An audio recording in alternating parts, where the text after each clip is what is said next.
This is a 10th standard question from the chapter Real Numbers based on Euclid's division lemma. We have to prove that product of 3 consecutive integers is divisible by 6. So can you prove this one? Here 3 into 4 into 5 is 60. 10 into 11 into 12 is 1320. And 25 into 26 into 27 is 17550. And all of these 3 numbers are divisible by 6. You can check it by yourself. Now let's prove it on paper. Let's assume n plus 1 and n plus 2 be 3 consecutive positive integers. Since the product of these 3 numbers is divisible by 6, so we will have 6 forms to prove. In the question, we have been told to take the product of these 3 numbers, so we have n into n plus 1 into n plus 2. We can also write it in other forms. Let's prove case 1. In case 1, we have taken n is equal to 6q. So the product is n into n plus 1 into n plus 2. Let's put 6q in place of n. Here you can see 6 is the factor of the whole number. That means it is dividing n into n plus 1 into n plus 2. Let's check case 2. We will add 1 in 6q because here n is equal to 6q plus 1. From this term we can take 2 common.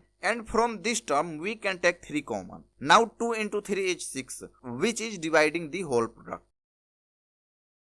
In case 3, we have 6q plus 2. Here n is equal to 6q plus 2. We will put it inside brackets. And n is 6q plus 2 and we add 1. Also we take 6q plus 2 and add 2. Now we can take 2 common from any of these 2 terms. And 3 can be taken common from this term. But what if we don't get the idea to take 2 and 3 as common? Because many students don't see it. So don't worry. We can multiply numbers inside brackets. And you know the rules to multiply numbers inside brackets. By multiplying first 2 terms, we get 36q square plus 18q plus 12q plus 6. Also we will write 6q plus 4 and we will put this whole number inside brackets. Here 18q plus 12q is 30q. Now we will multiply 6q by these 3 numbers and also by 4. So we get these numbers and we can arrange them. Here these 2 terms are 324q square and these 2 terms are 156q. Now 6 can be taken common from these 4 terms and hence we get 6 as a factor. So you can take any method, answer will be same. And here you get a hint. A student can prove the question by his own style. Other can also take another way to prove his question. Third can also take long way to prove. It's up to you. I prefer to take always shortcuts. Now we have still 3 cases to prove. In case 4, 3 can be taken common from this term and 2 can be taken common from this term. And we get 6 as factor. In 5th case, we can take 6 common from this single term and also we can take 6 common from this single term. Hence we proved our question for all cases.